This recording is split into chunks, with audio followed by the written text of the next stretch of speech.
In 1867, on a dusty farm beside a South African river, a boy bends down and picks a clear pebble out of the dirt. He thinks it is a pretty stone for a game.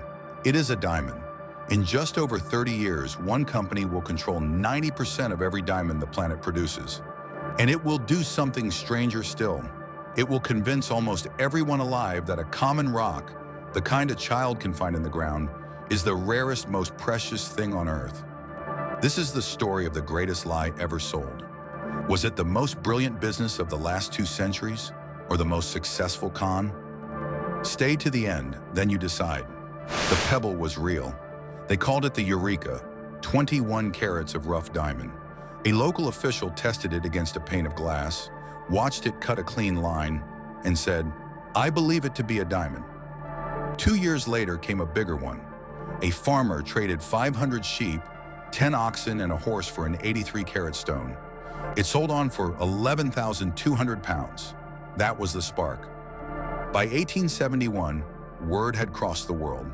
On a low hill called Colesberg Kop Ye, men found diamonds in the soil itself. Within a year, 50,000 diggers were tearing the hill apart with their bare hands.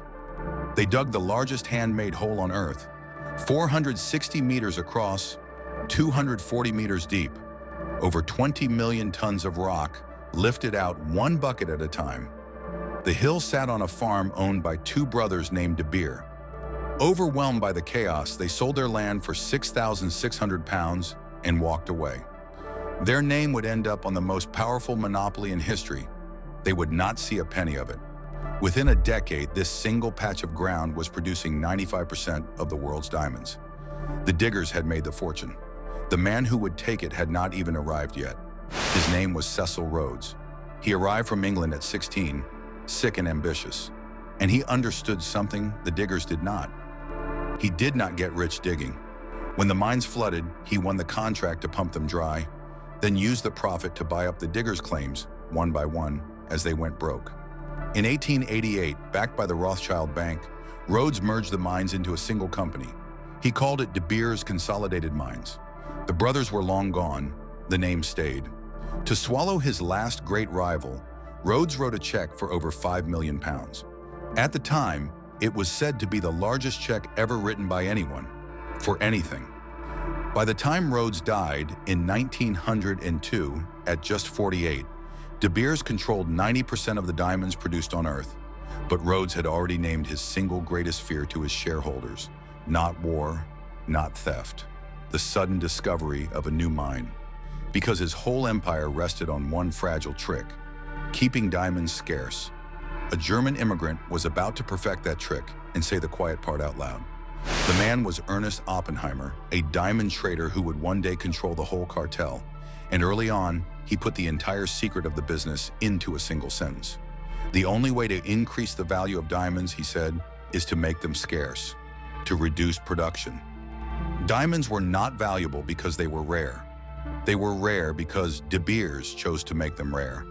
Oppenheimer built his own company, Anglo-American, with money from the American banker J.P. Morgan. Then he used it to take control of De Beers itself. By 1929, he was chairman, and he built a machine. Every diamond mine on Earth was offered a choice: sell your stones through us at our price, or we flood the market with our stockpile and crush you. Almost everyone sold through De Beers. The diamonds were sorted into roughly 12,000 categories and sold a few times a year to a tiny circle of hand-picked buyers. You did not bid, you did not negotiate. You were handed a box and a price, and you said thank you. And the surplus, the diamonds the world was not allowed to see, they sat in a vault. By the late 1990s, De Beers was sitting on a stockpile worth about $5 billion, kept off the market on purpose, so De Beers could control how many diamonds reach the world. But control is worthless if nobody wants the thing. And in the 1930s, almost nobody did. So De Beers asked a stranger question: how do you make the whole world want to rock? The answer would rewrite love itself. Here is the fact that breaks the spell. Before the Second World War, only about 1 in 10 American engagement rings had a diamond in it. As a mass tradition, the diamond engagement ring was not ancient. For everyone but the very rich, it barely existed. In 1938, De Beers hired N.W. Ayer, the oldest advertising agency in America. Their job was not to sell a product, it was to sell an idea, that a man's love could and should be measured in carats. It worked almost instantly. Within 3 years, American Diamond sales rose 55% in the middle of the Great Depression, when people had nothing. Then in 1947, a copywriter named Francis Gerety, working late, scribbled 4 words: "A diamond is forever." It would later be called the greatest advertising slogan of the entire 20th century.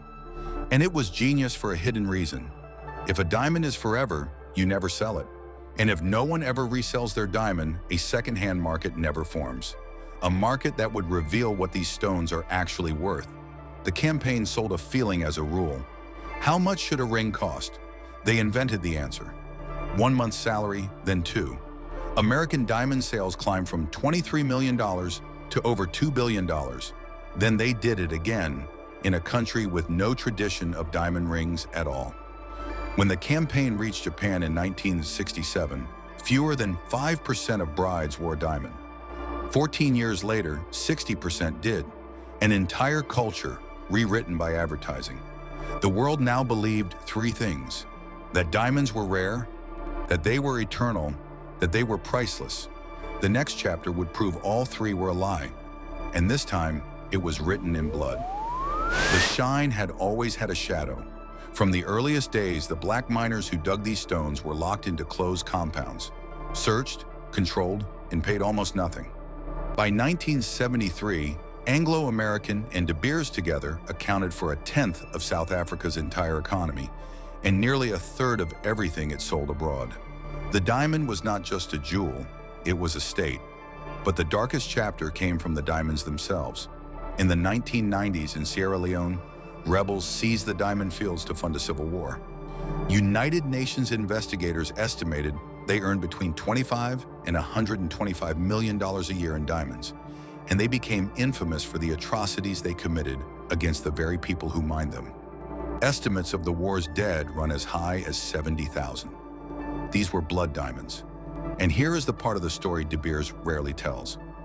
The company that sold the world love and forever had, by its own account, spent decades buying up diamonds on the open market, including stones out of Angola, to keep supply tight and prices high, a practice it says it ended when United Nations sanctions took effect in 1998. A UN panel later found that Angolan rebels had earned billions from diamonds during that war. De Beers has always said it never knowingly bought rebel stones. Only when the world finally noticed, in the year 2000, did De Beers stop buying diamonds on the open market and start calling itself conflict-free.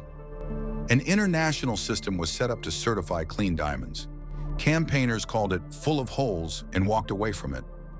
De Beers had cleaned up its image just in time, but it could not clean up the arithmetic that was about to destroy it. Remember Rhodes's one great fear, the new mine.